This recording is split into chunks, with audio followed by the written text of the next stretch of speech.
حضور کے وقت میں نماز تراویح جو ہے وہ با جماعت نہیں ہوتی تھی۔ حضرت عمر کے دور میں یہ با جماعت شروع ہوئی تو یہ بدعت، میرا بھائی خدا کے لیے اب 1400 سال گزر کے حضرت عمر کو بخش دو۔ اگر حضور کے بعد حضرت عمر بھی بدعت کرنے لگ جائیں تو پھر بریلوی مولویوں کا کیا قصور ہے؟ خدا کا خوف۔ 3 دن تک حضور نے جماعت سے تراویح پڑھائی ہے۔ ظالموں کو جب پڑھو تو صحیح نا حدیثوں کو۔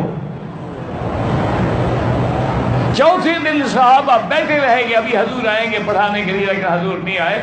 صبح کو فرمایا کہ میں سن رہا تھا، تم بیٹھے تھے، تم کھنکھاتے تھے تاکہ میں سو گیا ہوں، میں جاگ رہا تھا، لیکن میں نے اس لیے نہیں پڑھائی کہ اللہ کو اگر یہ نماز پسند آ جائے، اللہ اس کو بھی فرض کر دے تو میری امت مشکل میں پڑ جائے گی۔ حضور نے تو پڑھائی ہے، کس نے کہا آپ کو حضور نے نہیں پڑھائی؟ حضرت عمر رضی اللہ تعالی عنہ نے صحابہ کو ایک قاری کے پیچھے جمع کر دیا، یار الگ الگ نہ پڑھا کرو، ایک کے پیچھے کھڑے ہو جاؤ، اور فرمایا نعمت البدعۃ ہذہ، وہ بدعت لغوی ہے، وہ بدعت شرعی نہیں ہے، خدا کا خوف کرو۔ اگر خلفائے راشدین بھی بدعت کرتے ہیں تو اور کون بچ سکتا ہے؟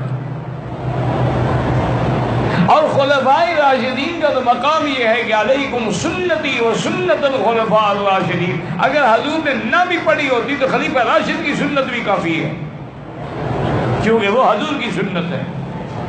اور پھر اس میں اجماع صحابہ ہے کہ کسی صحابی نے اعتراض بھی نہیں کیا۔